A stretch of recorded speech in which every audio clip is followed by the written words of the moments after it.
وسلام علی المرسلین والحمد للہ رب العالمین۔ انتہائی معزز سامعین، سورۃ نوح پہلی آیت آپ کے سامنے تلاوت کی۔ اس سورت کا نام سورۃ نوح ہے۔ گزشتہ سورت کے ساتھ ربط اور تعلق یہ ہے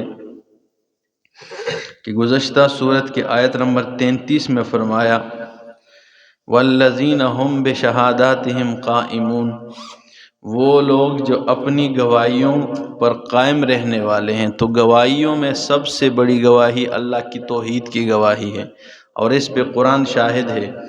تو جب اللہ کی توحید کی سب سے بڑی گواہی ہے تو اللہ نے فرمایا وہ لوگ ہیں کہ جو اپنی گواہیوں پر قائم رہنے والے ہیں۔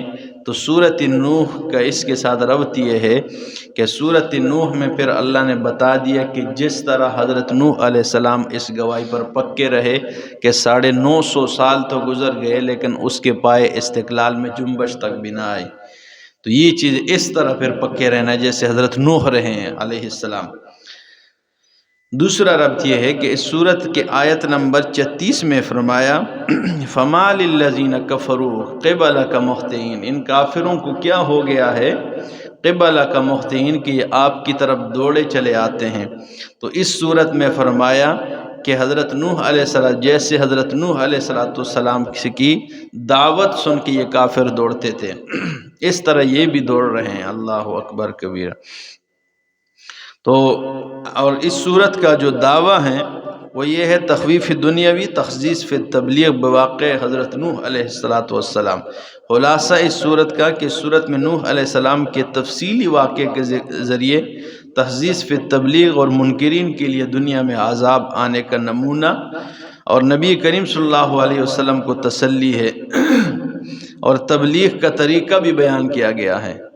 اصل طریقہ کیا ہے تبلیغ کرنے کا؟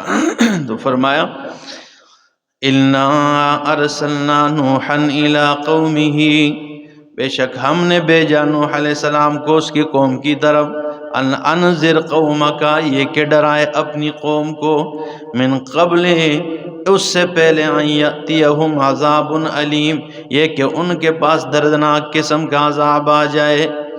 قال، تو فرمانے لگے نوح علیہ السلام یا قوم، اے میری قوم، انی لکم نذیر مبین، بے شک میں تمہارے لیے نذیر ڈرانے والا ہوں، مبین واضح، میں واضح ڈر سنانے والا ہوں۔ ان اعبدوا اللہ، یہ میں بیان کرنے کے لیے آیا ہوں کہ اللہ رب العالمین کی بندگی کرو، واتقوہ، اور اسی سے ڈرو، واطیعون، اور میری اطاعت کرو۔ میری دعوت، ٹھیک ہے نا، وہ یہی ہے کہ اللہ کی بندگی کرو، اسی سے ڈرو، وَأَطِيعُونَ، اور میری اطاعت کرو۔ یغفر لکم، وہ تمہیں بخش دے گا، معاف کر دے گا، من ذنوبکم، تمہارے گناہوں کو، وَيُؤَخِّرُكُمْ إِلَىٰ أَجَلٍ مُّسَمًّى، اور تمہیں مؤخر کر دے گا ایک نیٹہ مقرر تک۔ إِنَّ أَجَلَ اللَّهِ، بے شک اللہ کا وہ مقرر نیٹہ، اذا جاء، جب وہ آ جائے، لا یؤخر، وہ مؤخر نہیں کرتا ہے، وہ مؤخر نہیں کیا جاتا جب اللہ کا وہ نیٹہ آ جائے۔ ہماری عادت یہ ہے الحمدللہ کہ جس آیت کے متعلق سمجھ نہ آئے تو وہ بیان بھی نہیں کرتے، چونکہ یہاں کے درس میں بھی یہ آیت ابھی نہیں آئی تھی اور نہ وہ فاروقیہ کے درس میں آئی تھی، لیکن خواتین کو جب ہم درس دے رہے تھے تو ادھر تو ختم ہوئی قرآن، ٹھیک ہے نا، تو ادھر یہ آیت آ رہی تھی، ٹھیک ہے نا، تو میں پریشان تھا، 2-3 تفسیریں بھی میں نے دیکھ لی، حضرت شیخ القرآن مولانا غلام اللہ خان رحمہ اللہ کی تفسیر میں مجھے یہ بات نہ ملی، اسی طرح کافی تفسیریں، پریشان تھا، استادوں کو فون بھی نہیں کر سکتا تھا، میں نے کہا دیکھیں تفاسیر میں بھی نہیں ملی بات، اگر انہیں بھی بات کا پتہ نہ ہو تو خواہ شرمندگی بندے کو ہو جاتی ہے، یہ ہو جاتا ہے ایسا۔ تو دوست احباب سے بھی پتہ کیا ہے لیکن نہیں معلوم ہوا ہے، لگا ہوا تھا، میں نے کہا کرے گا اللہ پاک کرے گا، کیوں؟ اس آیت کی سمجھ نہیں آ رہی تھی کہ اللہ فرماتے ہیں، حضرت نوح علیہ السلام نے فرمایا کہ اللہ کی بندگی کرو، اسی سے ڈرو، میری اطاعت کرو، وہ یغفر لکم، معاف کر دے گا، من ذنوبکم، تمہارے گناہوں کو، وَيُؤَخِّرْكُمْ إِلَىٰ أَجَلٍ مُّسَمًّى، اور تمہیں پیچھے کر دے گا، مؤخر کر دے گا ایک نیٹہ مقرر تک، اور اس کا نیٹہ جب آ جائے تو وہ مؤخر نہیں ہوتا۔ تو پہلے فرمایا کہ تمہیں مؤخر کر دے گا، اور پھر فرمایا کہ جب نیٹہ آ جائے تو مؤخر نہیں کیا جاتا ہے، مہلت نہیں ملتی۔ تو اس آیت کی سمجھ نہیں آ رہی تھی کہ یہ حل ہونا چاہیے، ٹھیک ہے نا۔ اللہ لگا رہا جی، لگا رہا، کافی دیر میری اس میں لگی الحمدللہ۔ پھر آخر میں میرے ذہن میں سوال ہے پنچ پیر میں، کیونکہ ادھر بھی میں نے کوئی نشان نہیں دیا، اکثر کوئی ایسے ہوتے میں نے نشان دیے ہوتے آیت سمجھ آ جاتی ہے۔ آخر میں نے ایسا کیا کہ میں نے اپنی ہمشیرہ سے رابطہ کیا، ہری پور میں ہوتی ہے میری بڑی بہن، 2 بہنیں مجھ سے تو چھوٹی ہے دونوں، تو اس کی شادی ادھر بھی مدرسے میں پڑھاتی ہے پنچ پیر میں۔ جب 2016 میں ہم دورہ تفسیر پڑھ رہے تھے حضرت شیخ صاحب کے پاس، تو ہماری ہمشیرہ کو بھی ہم لے کر گئے تھے، تو کیونکہ خواتین بھی ہوتی 15-16 ہزار تعداد میں خواتین بھی ہوتی ہے، تو اس کا قرآن پاک جو ہے نا، ہم نے بھی شیخ صاحب کی ہر بات لکھی ہے، لیکن انہوں نے تو کوئی بات چھوڑی کوئی نہیں نا، کیونکہ خواتین تو پھر شوق سے زیادہ جو کام کرتی ہے بہت شوق سے، تو اس سے میں نے پتہ کیا اس کے پاس بھی ایسے بیاض قرآن کریم ہے، تو اس کو میں نے فون کیا، میں نے کہا میری بہن سورہ نوح نکالے اور یہ آیت دیکھ لینا، تو جب انہوں نے کھولی تو انہوں نے کہا کہ بھائی اس میں میں نے معنی لکھا ہوا ہے شیخ صاحب نے جو کیا، یغفر لکم من ذنوبکم، معاف کر دے گا تمہارے گناہوں کو، ویؤخرکم الی اجل مسمی، اور تمہیں پیچھے کر دے گا، تم سے دور کر دے گا تم سے ایک وقت مقرر تک دنیاوی مصیبتیں۔ جب یہ مصیبتیں والی بات میں نے سنی، بعض میں نے کہا آیت حل ہو گئی ہے۔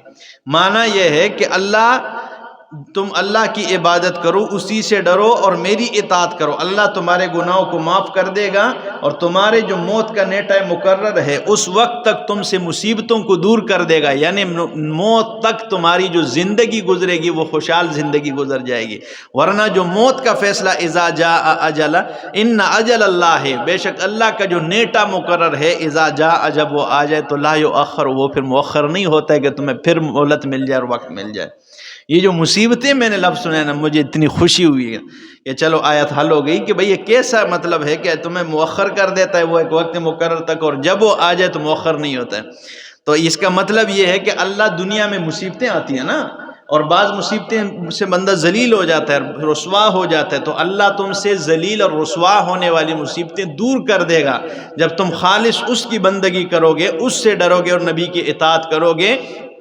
تو یہ قیامت تک آنے والوں کے لیے کہ جب اللہ کی عبادت ہوگی اور اسی طرح اللہ کا ڈر دل میں خوف ہوگا اور نبی کی اطاعت ہوگی، یعنی قرآن و سنت پر چلنے والا بندہ ہوگا، دنیاوی مصیبتیں وہ مصیبتیں جس سے وہ ذلیل اور رسوا ہو جائے، کیونکہ بعض باتیں یہ تو دنیا کے ساتھ جڑی باتیں ہیں، زندگی کے ساتھ یہ تو آتے رہتے ہیں مصائب، لیکن وہ مصائب جس سے یہ ذلیل اور رسوا ہو جائے اللہ اس سے اسے کیا کرے گا، دور رکھے گا۔ تو فرمایا پھر میں نے کہا چلو نا آیت حل ہو گئی، تو فرمایا یغفر لکم من ذنوبکم ویؤخرکم الی اجل مسمی، وہ معاف کر دے گا تمہارے گناہوں کو، ویؤخرکم الی اجل مسمی، اور مؤخر کر دے گا تم سے دنیاوی مصیبتیں۔ ان اجل اللہ، بے شک اللہ کا نیٹہ اذا جاء لا یؤخر، جب وہ آ جائے وہ مؤخر نہیں ہوتا ہے۔ لو کنتم تعلمون، کاش کہ تم جان لیتے۔ قال رب انی دعوت قومی لیلا ونہارا، اے میں فرمانے لگے نوح علیہ السلام، اے میرے ربا، انی دعوت قومی، میں نے اپنی قوم کو دعوت دی ہے، لیلا و نہارا، رات کو اور دن کو، یعنی دن اور رات میں دعوت دی، دن نہیں دے کر رات نہیں دے کر۔ فلم یزدہم دعائی الا فرارا، بس میری دعوت دینے نے انہیں زیادہ نہیں کیا، الا فرارا، مگر بھاگنے میں، فرار میں۔ وَإِنِّي كُلَّمَا دَعَوْتُهُمْ، اور بے شک جب بھی میں نے ان کو دعوت دی ہے، لِتَغْفِرَ لَهُمْ، تاکہ تو انہیں معاف کر دے، بخش دے اللہ، جَعَلُوا أَصَابِعَهُمْ فِي آذَانِهِمْ، انہوں نے ڈال دیے اپنے انگلیوں کو فی آذانہم، اپنے کانوں میں۔ جب میں نے ان کو جب دعوت دی اللہ کی توحید کی طرف، تو انہوں نے کانوں میں انگلیاں ٹھونس دیے۔ وَاسْتَغْشَوْا ثِيَابَهُمْ، اور اپنے اوپر کپڑے ڈانپ لیے۔ نبی علیہ السلام بھی جب دعوت دیتے مشرکین بھی یہی کام کرتے ہیں، اور یہ حضرت نوح کی قوم نے بھی کیے کہ وہ اپنے اوپر کپڑے ڈال لیتے، تو فرمایا وَاسْتَغْشَوْا ثِيَابَهُمْ، اپنے اوپر کپڑے ڈال لیتے، وَأَصَرُّوا، اور فرمایا کفر پر اصرار کرتے رہیں، وَاسْتَكْبَرُوا، انہوں نے تکبر کیا، استکبارا تکبر کرنا۔ ثُمَّ إِنِّي دَعَوْتُهُمْ جِهَارًا، اے میرے ربا پھر میں نے ان کو دعوت دی ہے جہارا، زور زور سے انہیں دعوت دی ہے، پکار کے انہیں رب کی توحید کی طرف دعوت دی ہے۔ ثُمَّ إِنِّي أَعْلَنْتُ لَهُمْ وَأَسْرَرْتُ لَهُمْ إِسْرَارًا، پھر میں نے أَعْلَنْتُ لَهُمْ اعلان کیا ان کے لیے، وَأَسْرَرْتُ لَهُمْ إِسْرَارًا، اور چپکے سے جرگے کر کے بھی اللہ کی توحید بیان کی ہے۔ میں نے اعلانیہ بھی بیان کیا، وہ اسررت لہم، اور اسرار، ٹھیک ہے نا، چپ کے بھی انہیں بیان، یعنی کوئی فردن بھی سنائیے، چپ کے بھی ہے سنائیے، زور سے بھی سنائیے۔ فَقُلْتُ اسْتَغْفِرُوا رَبَّكُمْ إِنَّهُ كَانَ غَفَّارًا، پس میں نے ان سے کہا استغفار کرو اپنے رب سے، إِنَّهُ كَانَ غَفَّارًا، بخشش طلب کرو رب سے، بے شک وہ ہے كَانَ غَفَّارًا، بخشنے والا ہے، يُرْسِلِ السَّمَاءَ عَلَيْكُمْ مِدْرَارًا، نتیجہ یہ نکلے گا کہ وہ بھیجے گا تم پر، برسائے گا آسمان سے تمہارے اوپر مدراراً تیبر تھے، بارش، اللہ اکبر، بارش برسائے گا، موسلا دھار ہوگا، وَيُمْدِدْكُمْ بِأَمْوَالٍ وَبَنِينَ، اور بڑھائے گا تمہاری امداد کرے گا، بِأَمْوَالٍ، مالوں کے ذریعے، وَبَنِينَ، اور بیٹوں کے ذریعے، وَيَجْعَلْ لَكُمْ جَنَّاتٍ، بنائے گا تمہارے لیے باغات، وَيَجْعَلْ لَكُمْ أَنْهَارًا، اور بنائے گا تمہارے لیے نہریں۔ حسن بصری رحمہ اللہ کے پاس ایک شخص آیا، کہتے حضرت میری اولاد نہیں ہے، بیٹے نہیں ہیں، تو آپ دعا کریں، تو حضرت نے کہا استغفار کرے، ٹھیک ہے نا، یہ وظیفہ ہے۔ دوسرا ایک بندہ ہے، کہتے حضرت بارشیں نہیں ہے، فصلیں خراب ہو رہی، تو حضرت نے کہا استغفار کریں۔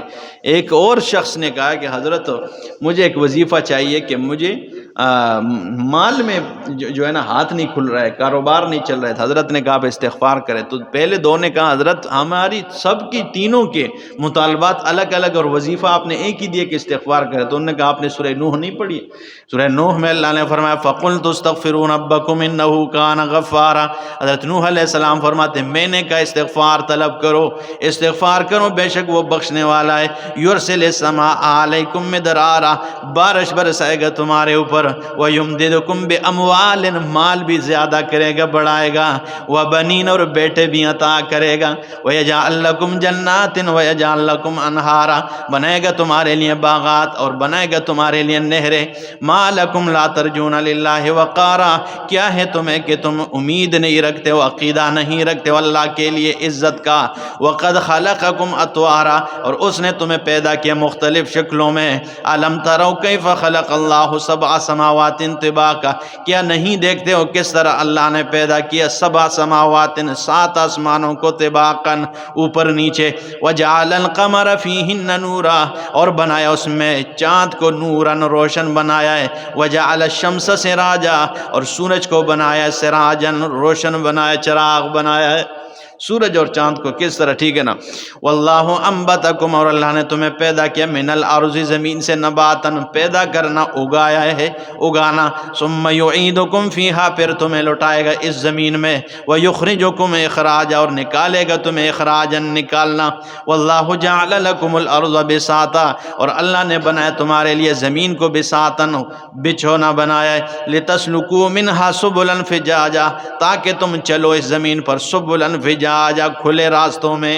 قال نوح الرب انہم عصونی، نوح علیہ السلام نے فرمایا میرے ربا انہوں نے میری نافرمانی کی ہے۔ نوح علیہ السلام نے دعا بھی کی لیکن پھر بد دعا میں بھی حد کر دیا، جب قوم نے 950 سال تک ستایا۔ اللہ اکبر، نبی علیہ السلام نے فرمایا کچھ نبی قیامت والے دن ایسے بھی گزرے گے کہ جن کے ساتھ ایک بھی امتی نہیں ہوگا، پوری زندگی کسی نے نہیں مانا ہوگا۔ اللہ اکبر، تو فرمایا قال نوح الرب انہم عصونی، نوح علیہ السلام نے فرمایا اے میرے رب انہوں نے میری نافرمانی کی ہے، واتبعوا، اور انہوں نے اطاعت کی ہے، تابعداری کر دی ہے، من، اس کی، لم یزدہ مالہ، کہ نہیں بڑھایا اس کے کو مالہ، اس کے مال نے، وولدہ، اور اس کے اولاد نے، الا خسارا، مگر تاوان میں۔ انہوں نے اس شخص کی اتباع کی ہے کہ جو اس کے مال نے اور اس کے اولاد نے انہیں کچھ بھی نہیں بڑھایا۔ وَمَكَرُوا مَكْرًا كُبَّارًا، اللہ، اور انہوں نے چال چلی ہیں، تدبیریں کی ہے، مکرن کبارا، بڑی چالیں چلنا، وقالوا، اور کہنے لگے یہ لا تذرن آلہتکم، مت چھوڑو اپنے معبودان باطلہ کو، ولا تذرن، اور مت چھوڑو، ودن ولا سوان، ود بابے کو، ولا سوان، سوا بابے کو، ولا یغوس، اور یغوس بابے کو، ویعوق، اور یعوق بابے کو، ونصر، اور نصر بابے کو، ود، سوا، یغوس، یعوق، نصر، یہ 5 بابے تھے، بزرگ تھے، یہ اللہ کے ولی تھے اور یہ انتہائی اولیاء اللہ تھے۔ جب یہ فوت ہو گئے تو حضرت نوح علیہ السلام کی قوم، یہ شرک کا پہلا دروازہ تھا جو کھلا تھا کہ انہوں نے کہا بڑے چنگے بندے سے، تو انہوں نے یاد انہوں نے بت بنا کے اساں تک ساں تو انہوں نے یاد تازہ ہو سی۔ آج کل کے مشرک میں اور اس میں یہی فرق تھا کہ انہوں نے پھر بھی بت بنا لی تھے، آج یہ بت بھی نہیں ہوئے، جو بت بھی نہیں بنا، جو قبر ہے نا، ٹھیک ہے نا. تو انہوں نے ان کی صورتیں بنائی اور ان کو دیکھ، ٹھیک ہے نا، ان کی عبادت کرتی. اس لیے جب ہم یہ آیتیں پڑھتے ہیں تو لوگ کہتے ہیں یہ تو بتوں کے لیے تھے. اللہ کے بندو یہ تو پتہ کرو کہ یہ بتیں تھی کن کے شکلوں پر. یہ مشرکین کعبۃ اللہ میں جو بت کھڑے تھے وہ بھی تو کسی کی صورت پہ بنائے گئے تھے نا. حضرت ابراہیم علیہ السلام کے شکل صورت کا بھی بت بنا ہوا تھا. اسی طرح ان کے تو نیک بندوں کی صورت بنا کر تاکہ ان کی یاد تازہ ہو اور پھر ان کی عبادت شروع کر دی. اللہ اکبر. تو فرمایا ان کے قوم میں کچھ لوگ اٹھے، انہوں نے کہا مت چھوڑو اپنے الہا کو. ولا تذرن ودا ولا سواع ولا یغوث ویعوق ونسر. ود، سواع، یغوث، یعوق، نصر بابے کو مت چھوڑنا. وقد اضلوا کثیرا، اور انہوں نے گمراہ کیا بہت ساروں کو. ولا تزد الظالمین الا ضلالا، اور مت بڑھا ظالموں کو الا ضلالا، مگر گمراہی میں. حضرت نوح علیہ السلام نے فرمایا مت بڑھا ان کو مگر گمراہی میں. اللہ یہ اب جتنے گمراہی میں بڑھیں گے اتنے ان کی سزا ان کی سخت ہوتی جائے گی. مما خطیئاتہم اغرقوا، ان کی گناہوں کی وجہ سے اغرقوا، یہ غرق کر دیے گئے. فادخلوا نارا، نار میں داخل کر دیے گئے، آگ میں داخل. تو غرق پانی میں کر دیے گئے اور آگ میں داخل کیے. مطلب یہ ہے ہمارا عقیدہ ثابت ہو گیا کہ روح جنت میں داخل ہو گئی. تو فرمایا اغرقوا فادخلوا نارا، یہ غرق کر دیے گئے. فادخلوا، پس فوراً ان کی روحوں کو نارن، آگ میں داخل کر دیا گیا. فلم یجدوا لهم من دون اللہ انصارا، پس نہیں پایا انہوں نے اپنے لیے من دون اللہ، اللہ کے علاوہ، انصارا، کوئی مددگار. وقال نوح رب، اور کہا نوح علیہ السلام نے اے میرے ربا، لا تذر علی الارض من الکافرین دیارا، نہ چھوڑ زمین پر کافروں میں سے دیارن، ایک رہنے والا بھی، ایک گھر بھی نہ چھوڑنا. گھر وہ آباد ہونے والا گھر، یعنی ایک گھر بھی کافروں کا زمین پر نہ چھوڑ. اتنا ان کا دل ستایا تھا انہوں نے، ظالموں نے. تو فرمایا لا تذر علی الارض من الکافرین دیارا، مت چھوڑ زمین پر من الکافرین، کافروں میں سے، دیارن، ایک گھر بھی. انک ان تذرہم، اس لیے اللہ مت چھوڑنا کہ اگر تو انہیں چھوڑے گا، یضلوا عبادک، یہ تیرے بندوں کو گمراہ کریں گے. ولا یلدوا الا فاجرا کفارا، اور یہ نہیں جنیں گے مگر فاجر اور کافر جنیں گے. اللہ ان کو ایک بچہ بھی نہ چھوڑنا. اگر تو انہیں چھوڑے گا تو یہ اور کچھ نہیں کریں گے، تیرے بندوں کو مزید گمراہ کریں گے. یہ جو کچھ بندے میرے ساتھ ہیں، 8 یا 9 ہیں، ان کو بھی گمراہ کریں گے اور یہ جنیں گے تو کافر اور فاجر ہی جنیں گے. تو کیا ضرورت ہے ان کو چھوڑنے کا. تو فرمایا انک ان تذرہم یضلوا عبادک ولا یلدوا الا فاجرا کفارا. رب اغفر لی ولوالدی، اے میرے رب میری بخشش فرما دے، ولوالدی، اور میرے والدین کو بخش دے. ولمن دخل بیتی مؤمنا، اور ان کو بھی بخش دے جو میرے گھر میں داخل ہو گیا مؤمنا، ایمان کی حالت میں. وللمؤمنین، اور ایمان والوں کو بھی بخش دے. والمؤمنات، اور ایمان والی عورتوں کو بھی بخش دے. ولا تزد الظالمین الا تبارا، اور ظالموں کو نہ بڑھا الا تبارا، مگر بربادی اور ہلاکت میں. ظالموں کو نہ بڑھا مگر صرف کس میں؟ بربادی میں اور ہلاکت میں. سورۃ الجن اگلے درس میں. جی اللہ.